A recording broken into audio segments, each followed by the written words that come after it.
move on. Okay. So you have, do you have any way of knowing whether you still have a thyroid nodule, Jen? Well, I have to go to the doctor. That's the only way. You have no Yeah. symptoms, right? So you can't really tell if there's anything there.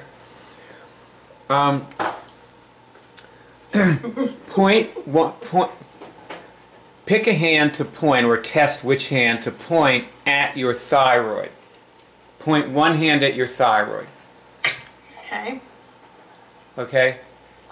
And with the other hand, test, is my thyroid my ally?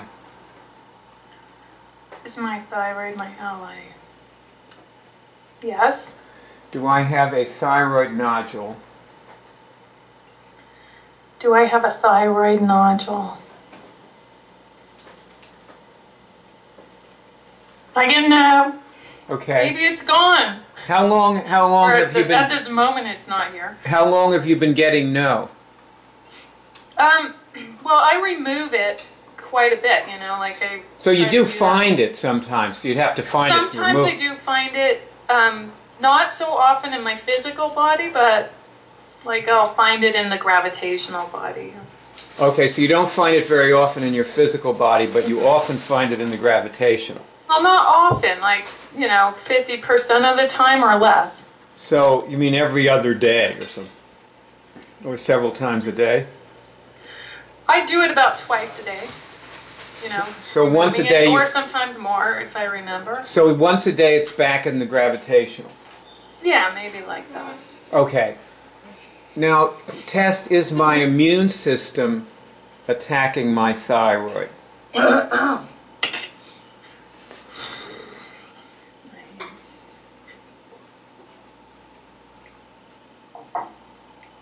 I get a yes. Okay.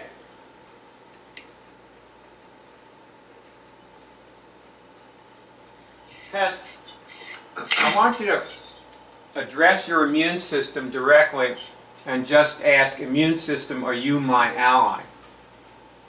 Okay. Immune system. Are you my ally? I get a yes.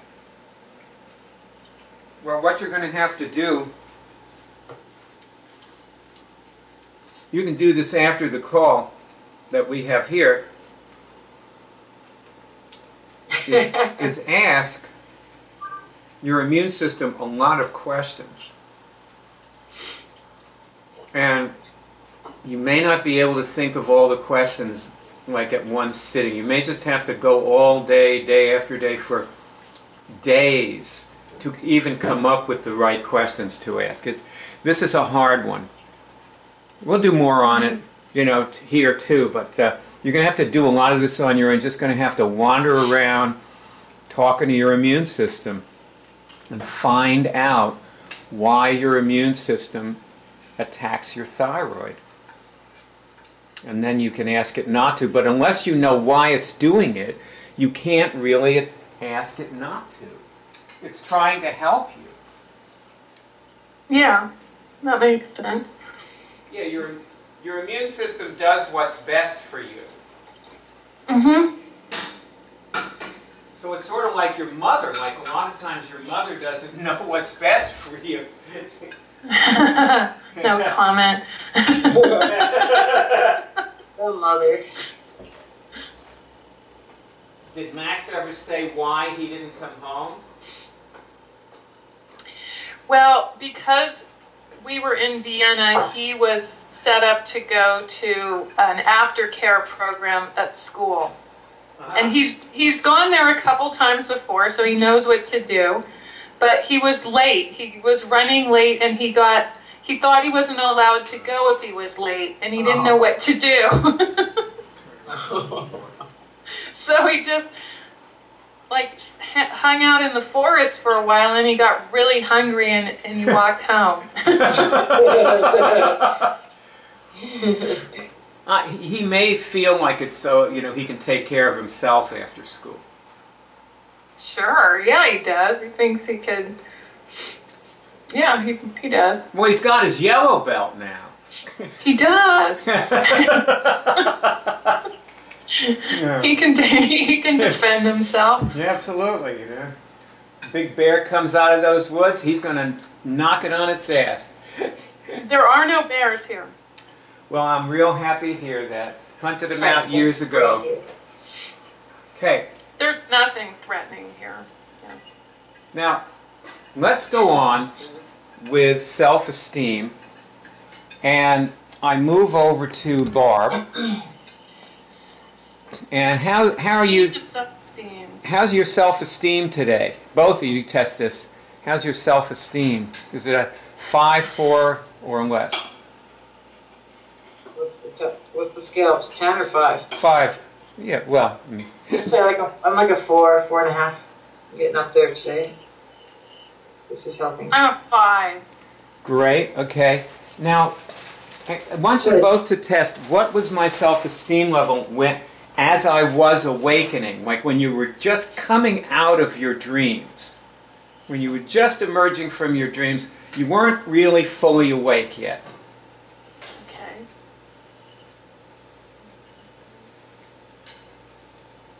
I woke up at like a 3, 3.5, took myself up, went down and came back up. Something's happening to you in your sleep. Mm-hmm. Test, is it attacked? Mm-hmm. Is it my dreams?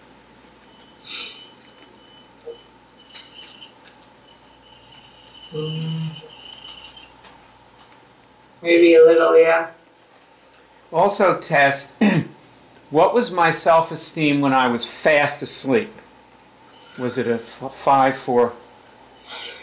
It was. And Jen, Last you're night was testing pretty- these things too. You'll tell us in a minute. Yeah, I actually went to bed in a pretty good place last night. But when you were fast asleep, like an hour before you woke up, what was your self-esteem level tested? Really try to project yourself into that time and test it at that time. I think I was actually a 5 back. Yes! Yes! I was a 5. Yes!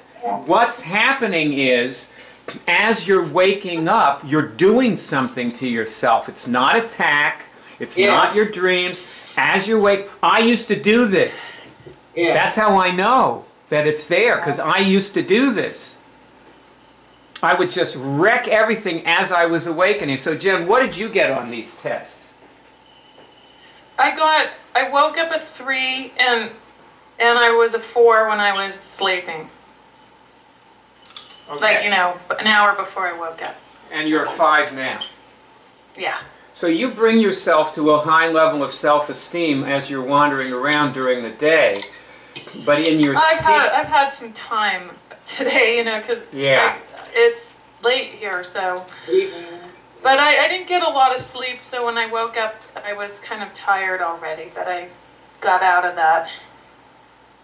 Right, but in your secret time when you're sleeping, that you don't even know what's happening or remember, your self-esteem is lower, and then it drops more as you wake up, and then you bring it back. Yeah. So that's what you've been doing. So, see, you have to get to the bottom of this. But it may just be that you want to do this for some reason. You feel like you're equipping yourself for life or whatever it is by doing this. You are unconsciously lowering your self-esteem, even though you consciously raise it. Yeah, that's important. Yep, that's right. So that being said, how did you do with dazzling your potential investors? Battling my potential investment? Dazzling the potential your investors. Oh, yeah, that was great. We dazzled together. Yeah, I went there. Georg had to give a presentation. He had 10 minutes to do it, and we practiced a lot in the car on the way over. I mean, days and days before, and he had it down. He was a little nervous, but when he went in there, he did great. And when I went in there, you know, it was kind of quiet. There were 5 guys sitting at a big long table, and Georg was setting up his computer for the PowerPoint thing, and it was kind of quiet, and I just said, "Hey, I'm from San Francisco." They're all from the Bay Area, and they're like, "Really?" And then they got all animated and happy, and we talked about it, and you know, they just flown in from San Francisco like hours before, so it was good. And tomorrow we'll find out, like, if he got it or not. I have to tell you a little story. It's not my story. It'll only take a minute, but I think you'll enjoy it. Mm-hmm. This guy in the computer industry had a friend who was an investment banker, and he said, "Come on over to our group and give us a presentation." And he said, "Oh, well, I don't think I'm ready to do that." And he's hemming and hawing, you know, and the friend says, "Come on, come on. It's just like an informal thing. I really want you to do it. You don't have to dress up or bring anything or anything. Just, you know, there'll just be a couple of guys who'll just be sitting around, so it's no big deal. Like, relax, you know." This is a true story, by the way. So he goes, and the assistant lets him in, and she sits him down in this room, and he's looking through a soundproof glass wall at another presentation going on, and he's on next. And he was not expecting this, and like the guy giving the presentation is wearing his power suit, you know, and red tie and everything, and he's up there holding forth, and he's got his, you know, what did you call it, his PowerPoint slides and stuff, right? Yeah. And all that, okay? And and there's like 15 guys in there listening. And he's dying because he wore a sport shirt and a t-shirt, a sport jacket and a t-shirt and jeans, you know, and no socks. It's California, you know? Right. Right, not too far from where you used to live, as a matter of fact. And so,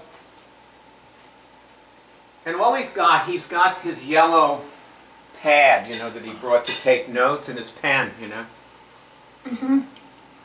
So he's got that in his hand. He's sitting there like hitting his leg with it and watching this presentation. And the guy had, like you were saying, 10 minutes. And then he leaves, right? He goes out. And this guy goes in. And they're sitting there waiting, and he stands at the head of the table. And he doesn't say anything for a minute.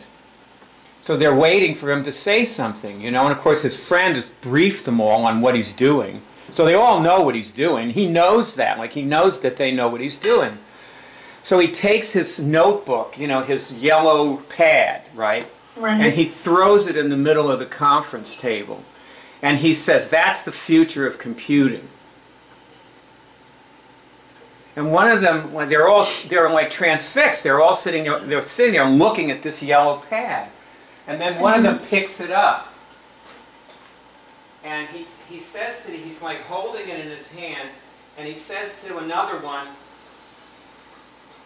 about how much memory could you fit in something like this.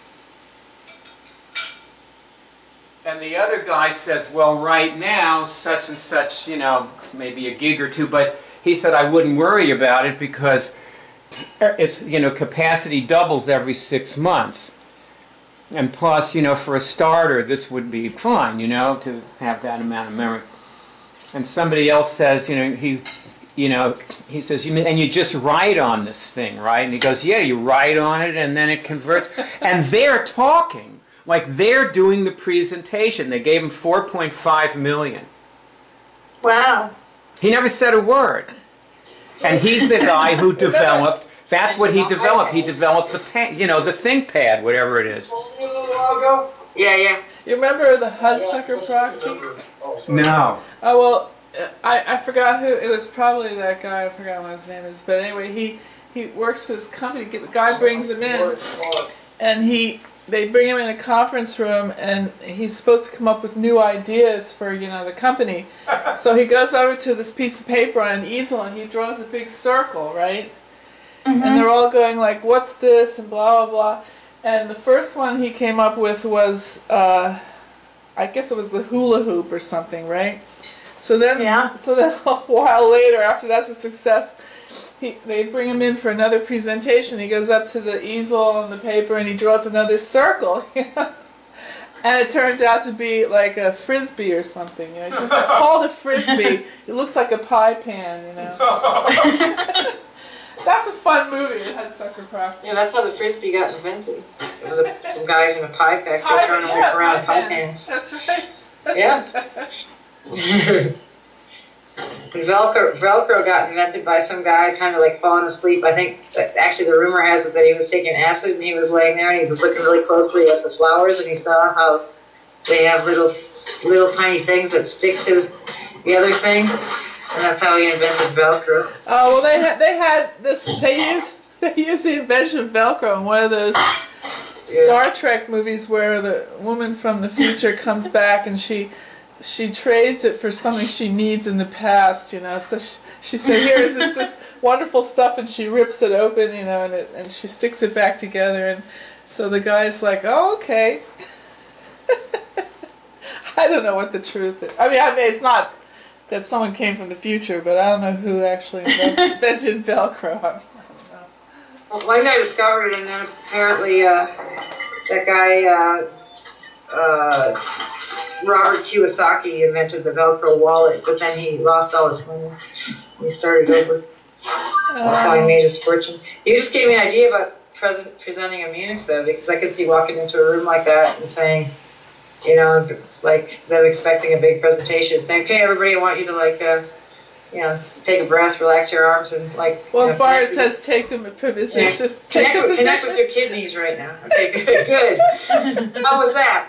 This is the future of medicine. That'd be fun. And then you can show slides about how much money people release. Thanks. Anyway, I felt like I just had to tell. I felt like I just had to tell you that. It's a good story, I have to say. Yeah, that's from Made to Stick. That's kind of like the English Granny. What the English Granny does gets the kids going, and they come up with all their ideas. Yeah, the English Granny gets the kids going, and then English Granny. and then they help each other. Did you see that movie, either of you? Which one? The one about the English grannies? What's it called? No, it's on the Facebook wall, right? It's in the note, yeah. Okay. In that Facebook. If you go into my notes in Facebook, you'll find it. I'll watch it tonight. And Well, I got the tipping point. I finally got it. Right. Yeah. Did you listen to it? are you listening to She's it? reading it. I'm reading it. Or reading it? Words on paper, the whole thing. Well, Old-fashioned style. I think York's reading it too. Oh, good. Both. Yeah, Cool. he likes it. Yeah, that's good. if you listen to, if you read the part about the suicides in Micronesia. Okay. Well, I'm going to read the whole thing. It's not that big of a book. No, but I mean, you can jump forward to it because I can't. Okay. the suicides in with a book, it's easier to find things, you know. The suicides in Micronesia are about permission. A lot of times things tip when people give them permission, and that's what we're really talking about when we talk about supporters. Right. We find supporters are permission givers. Yeah. You know, like Reiki Master Martin Lee gave his people permission to do this. And they respected him. So they clicked on the link he put on his website. Now, Barb, when you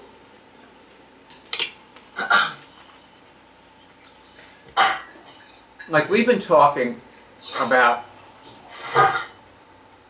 you know, what to say to people, right? Right. Well, the question is, if when you talk to somebody, like suppose you write a note to a potential supporter, like you wrote to Martin Lee, right? Right. You write a note to a potential supporter. What is it you want them to do? I want them to spread the, pass it on, actually. I want them to do it and kind of get it and then send it to their following. People like Martin Lee, at least, people who have a following like that. I want them to endorse it. Okay, but like nudging in the right way. I mean, you can't really write somebody a note and say, "Hey, I want you to endorse." Well, I mean, I want to, actually, yeah, I know what you mean. Like, I was thinking about what some people are, but I guess the first step is I wanted them to find out what it is, which would be meet with you or us and like this. That's probably what I want them to do. I want them to learn how to do it and see the value. So yeah, so what you're saying is, you have to take this in little steps, okay? Yeah. When you write somebody, you want them to talk to you.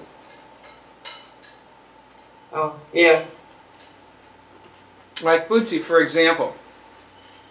Let's say you write to John McDonald. McDougal. Why do I keep calling him McDonald? The way you are. It's a symptom. If I was McDougal and somebody kept calling me McDonald, I would get really insulted. Maynard, I know. More McDonald than McDougal. So Bootsy, Yeah. do you want to talk to John McDougal? Yes, I want to talk to John McDougal. Okay. Now, what do you want to? So that's the $64 question. You want to talk to him because why? Because you know what to say to him? Well, yeah, and I want to help him.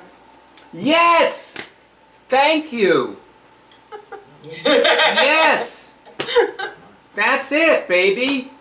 Yeah. That's it. See, you're grounded. I'm out of 5 today. What can I say? You're grounded. Okay, I'll give you a little heads up. You know the thing, I sent you that movie from his workshop? Yeah. You were saying you wanted to do one of his workshops, and I'm saying, like, you don't have to do his workshops. There is his workshop. You can attend the workshop. And, which is what I did. And I loved that movie, and I learned a lot from it. And I got a good sermon, which I gave Monday night from that movie that I gave you. And the sermon is about how Immunix is changing the world, but really it isn't. Really the world is changing, and then Immunix was an expression of that. The Cure Drive is an expression of a dimensional shift that started hundreds of years ago. The Enlightenment period, the ragtime period, all these, our dimension has gone up. The Magna Carta. The Magna Carta was an expression of dimensional shift on Earth. You know, people have rights. Nobody thought people had any rights before the Magna Carta. Isn't that interesting? But of course they did, because the idea of rights was growing and growing in the, 8th century and the 9th century and the 10th century. That idea grew, and then all of a sudden there was the Magna Carta as an expression of something. And the Cure Drive is an expression of dimensional shift. Mm-hmm. And did you notice it? Did you watch that movie from the workshop? Not yet. Okay. When you do, you will notice a difference between that movie and a TED lecture. Okay. It will be it's really longer, that's for sure. It will be really obvious to you. And the difference is that the movie that I recommended from the workshop is not very entertaining. Right. I mean, these guys are these fuddy-duddy doctors giving you, like, massive amounts of information. they make a feeble attempt at telling a joke at the beginning of their talk, and that's it. And this guy, when you hear his joke, it's like, what? You know, it's awful. I mean, it was thud. You know, so the thing that we need to understand is, like, vegetarianism isn't going to save the world, because it's just not, you know. I know. I know. It's really, and yet, on the other hand, if we raise everybody's dimension, they're not going to do factory farming and do all these. You know, if you get somebody who's exactly. like 15th dimensional most of the time, even, you know, but certainly, like, if we had a huge contingent of the population who were, like, their dimension was like in the 40s, they're not going to allow anything like, they're not going to have wars. Right. High dimensional people don't, like, run around like gutting each other. Look, you know, the second dimension is animals, and the lower dimension people are the closer they are to being animals. And if you raise their dimension, they're less like animals. And the less like animals they are, the less they want to eat animals or torture animals or do awful things to animals. We're just doing horrible things to animals. One good reason to be a vegetarian. So, yeah, you want to help John McDonald. And see, what would you, Barb, so let's say you get somebody says, okay, I'll talk to you. What do you do then? They're talking to you. What do? I let them know that I can help. I show them how to cure something, that they can. Okay, that's right. Now, when you show them how to cure something, what happens to your self-esteem? It gets more solid, more strong, higher. Well, have both of you test this question. When I've shown people how to cure things, did my self-esteem get stronger every time? Yes. Yeah. Have those changes lasted?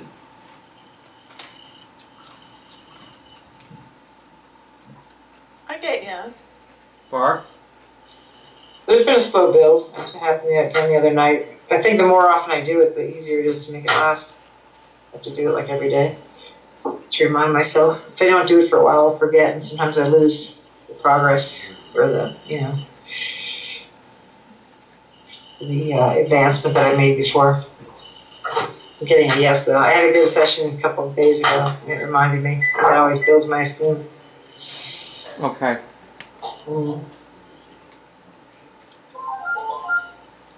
Well, this is good.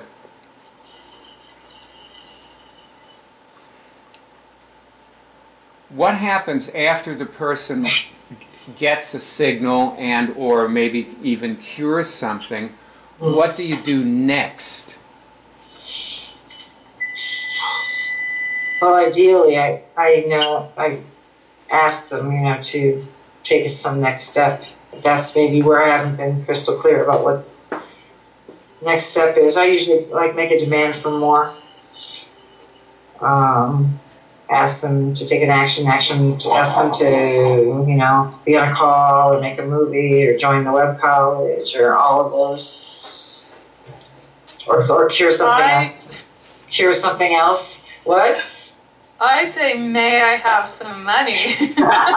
Yeah, exactly. Well, that's what I did to this one, and I kind of blew her away. I realized I got to practice this. But it was good, though. I thought, actually, I did that. I don't know if I'd ask John. I know, yeah.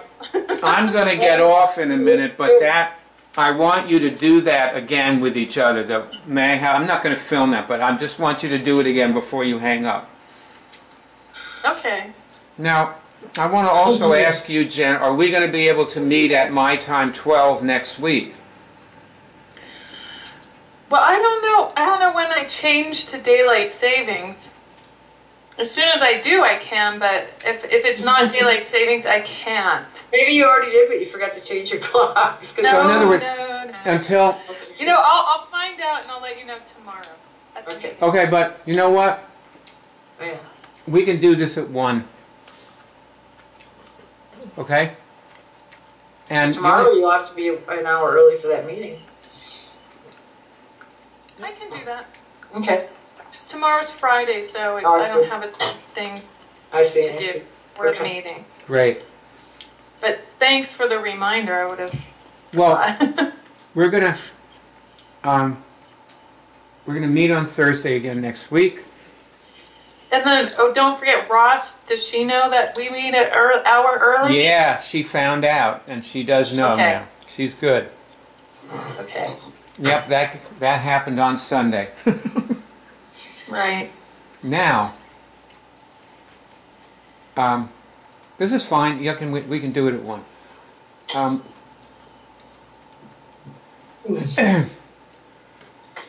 When you so get back to this question. Now you showed John McDougall, and he got a signal, and he cured something. What is it you want to do with? What do you want him to do? I get well. Also, like an accelerator is always good, or at least get them make sure that they notice what they just did. But with John McDougall, and this is Jen and John Jen, McDougall. I'm sorry. Okay, go ahead. You're like 10 minutes. You're 10 minutes into your talk with him, and he's got a signal, and he tested, he cured something. He feels different. He gets a little bit. He's getting a glimpse of what it is. So, what do you want to do with it?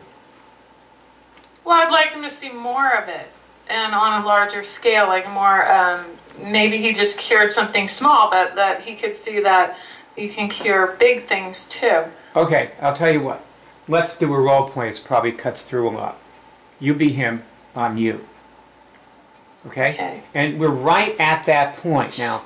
So you just say, yeah, I feel calm or something. Yeah. Okay. Yeah, I feel calm. Well, do you want to know why I'm so avid to do this with you? Like, why do you think I picked you and decided to write to you? Well, I like my vegetarian program, and you probably think I can help you.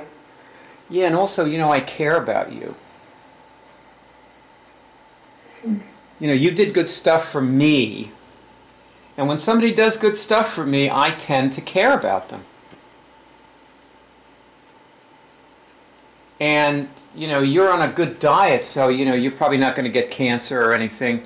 The thing that I want you to know, number 1, is that not only do people cure medically incurable diseases, you know what you were talking about in one of your lectures about the non-diet-based diseases like HIV? Mm-hmm. Yeah, people cure HIV with this. In like 2 weeks, their viral load drops to 0 from 3,000. Stuff like that happens. And you may wonder, well, why the hell have I never heard of this, right? Exactly. Yeah. Well, you never heard of it because you didn't put a link to it on your website. Because probably, unless you go searching for a cure for HIV on the web, you're not going to hear about it unless you're looking at your website and see a link to it. You understand? Yeah, I understand. So, okay, so number 1, that's why. Because people just, they're just not powerful enough to do with each other what I'm doing with you. I'm a more powerful person than most of the people you meet. Okay, like I call people and talk to people, and I'm fearless. People most people are living in a little hole under a rock somewhere, and they cure things. It works for them too. But the other thing is, it actually does change people fundamentally, and the change may be slow, and that's why you never heard of it. But it is also very real. And this is the answer to your dreams. Because the way you're going to see people becoming vegetarians is if their consciousness changes like yours just did, and then they won't want to hurt animals, and they won't be running chasing the next dietary experience. You understand? I do. So I called you with the answer to your prayers. This is the answer to your prayers. Cut. Thank you. That, yes, you know, it's interesting that you really were him. I mean, like, I'm looking at this guy on these videos, and when I was watching the way you were taking this in, that's John McDougall. I felt it. That is you became John McDougall. Barb, stop talking to your idiots there. They have nothing to offer you. He's laughing. He likes to be called an idiot. Everything is here. I know. Sonny, don't take it personally. Whose house is... Come here. Whose Come house... over here and show yourself. I'm at Nancy's house, but come here, Sonny. I want you to meet my friends. Hey there. You can come meet us. It's okay. I was just kidding about... Nancy's new personal assistant. Are you really? Hi. Well, good for you. Nancy went to Mexico and California for a while, so we were home alone 3. Okay. Running wild and off in the properties. We get the control of everything. Well, it's good to meet you. Yeah. Nice to meet you too. Yeah, he's great. Yeah, nice to meet you too. You seem like a really mellow kind of person. Yeah. You know, I'll tell you, Santa Fe's filled with mellow types, you know? Truly. I love it there. I love it know, there. it's great. I It's a love beautiful day Santa today. Fe. It's just the most user-friendly place. I know. You can see outside. All right. Yeah, that's why we moved here, he says. Yep. So, okay. So, what we're trying to do is deliver our message after the person, like, cures something. We just need them to know what they're dealing with as best we can. And then, after that, of course, the other things that you said, see, it's like you were skipping a step. So what we should do is maybe write this down even, you know? Because you were just saying, well, I want them to do the accelerator, and I want them to watch a movie, and I want them to do more, and I want them to see more. And sure, but first, they have to understand why they're here. Yeah, like a mission statement. Yeah. Mm-hmm. You know, like I talked to a girl this morning, her name's Heather, and she is not even strong enough she's terrified of anybody even thinking that she has herpes. I don't know whether she has herpes or not, but, you know, she said, I posted something and she said, I can't have somebody with a herpes cap posting on my Facebook page, you know? And I said, you hurt my feelings, you know? And see, what I have to tell her is that this is public. You know, I'm not trying to help you. I'm trying to help humanity. Yeah. I want to change the world. I don't care whether you die of a herpes outbreak. I don't care whether you have weeping sores all over your body. It doesn't matter to me. I have a bigger thing in mind, you know. So this is, even though it doesn't matter to her, but people still need to know that. Are you with us, Barb? Or still? Yes. Okay. All right, good. Well then, this movie was given to you by HUM, the World Ministry of Immunics, which enables you to cure medically incurable diseases. We also produce the Cure Drive and the iCollege of Immunics. This is the home page.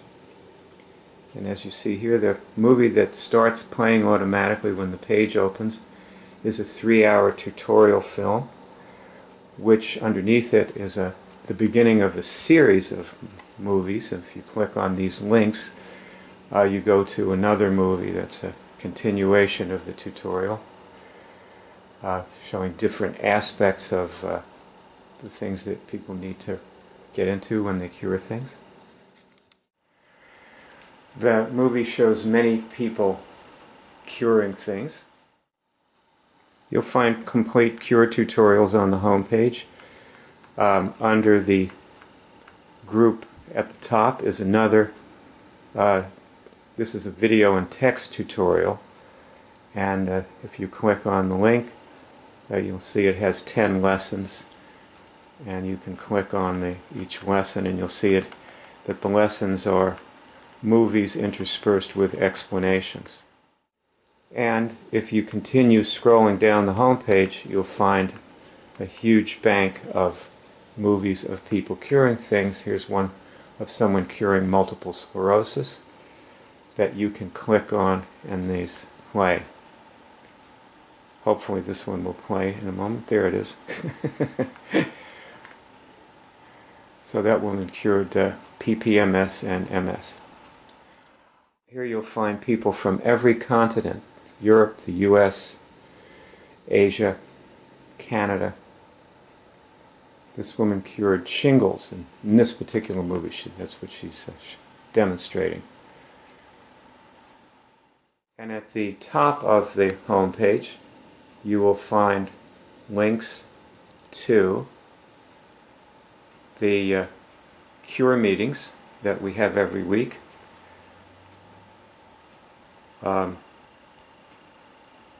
p.m. New York time, Rome time 8 p.m. Underneath the cure meetings you'll find a link to friend me. It's actually Byard. I'm Byard, speaking to you on Facebook, and you'll meet many people who are my Facebook friends there who have cured various diseases. Many of us have cured herpes, which is what I cured. Also there, if you have trouble getting signals, there is a whole bank of movies that focus on people who are just starting to get their first signals. Many of these people went on to bigger and better things, and you see them in other movies. But these are movies about their signals, how they got their first signals. At the very top of the home page, you will find above the masthead a link to the cure shows. And we documented people curing things on, we did this on the phone. There are shows on about 75 diseases, and the diseases are listed alphabetically, as you can see. You actually hear the people curing these diseases during these shows. That's post-traumatic stress syndrome from 9/11, the catastrophe. We have a show on that, and fever, somebody curing the fever, several people curing fibromyalgia, flu. We had a flu hotline, and there are many people. These people are actually curing flu, and the flu stops. It clears up during the 15 or 20 minutes of the call. It doesn't take long to cure the flu. Over here you have paralysis, parasitic parenting, Parkinson's disease. When you cure something, please join your voice with the voices of the many people who came before you by reporting your cure in our poll, which you can do right above the tally of the cures that people have reported is here at the top. And as you can see, there's a little link here. And if you click on that, you will come to a form that enables you to report your cure. This page is the hub of the Web College, and as you can see, there are detailed lessons on how to remove viruses, cure cancer. Here's a movie on the right here of a doctor who actually years ago cured the flu on camera.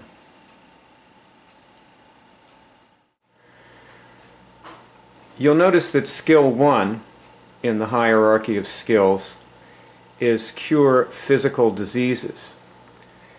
That's actually the easiest thing with this particular approach. And I've put a great many things in the hierarchy of skills that relate to curing physical diseases, such as ending trauma, working on your organs. Now, if we go into the Recode Your DNA, there are 10 applications or 11 applications, and Recode Your DNA is one of them. If we go inside here, what we see is a page with a huge amount of links. And then if we look at the links on the right, after the ones on the left which prepare you, these are the actual lessons. And you can see some of them. It might be hard for some people to see why blind installation procedure is related to recoding your DNA. And this is why we've put it in this application, so that it relates it in your mind. This is the reason the Webb College is organized the way it is to relate things for you in your mind. And obviously there are a huge number of things, like if you're curing cancer or herpes or any medically incurable disease, it's obvious that there are a great many things that you have to learn. And they're different for everybody. You do not have to learn everything that's listed here. And in fact, cure is instantaneous. And it's always unexpected how it will come. Like, watch these women. They're going to give you a perspective. This is a good way to conclude this little overview I'm giving you here. Say, can I go to the 144th dimension? See if you get a signal on that. Can I go to the 144th dimension?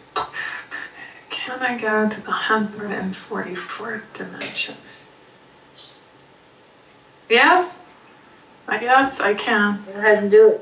Okay, Okay. both of you go to the 144th dimension. I'm taking myself to the 144th dimension. Me too. No stopping for gas on the 8th dimension.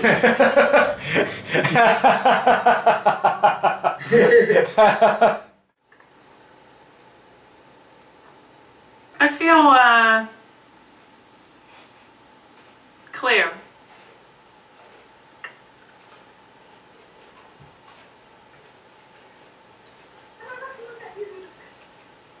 I feel less interested in anything below the 144th dimension.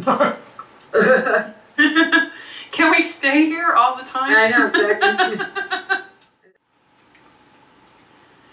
Well, I mean, this would take a lot of backstory, but there's some decisions that my family's making that I now feel clear about. Yes, because when you have that perspective from the 144th dimension, Yeah, you simply don't care about anything as much. that's exactly it. But I don't care doesn't sound so good. Well, see, that's right. But it's it. That's really Not what at it is. effect. When people hear we say we don't care, they go, "Well, God, that's sick," you know. Okay, I know. It's the good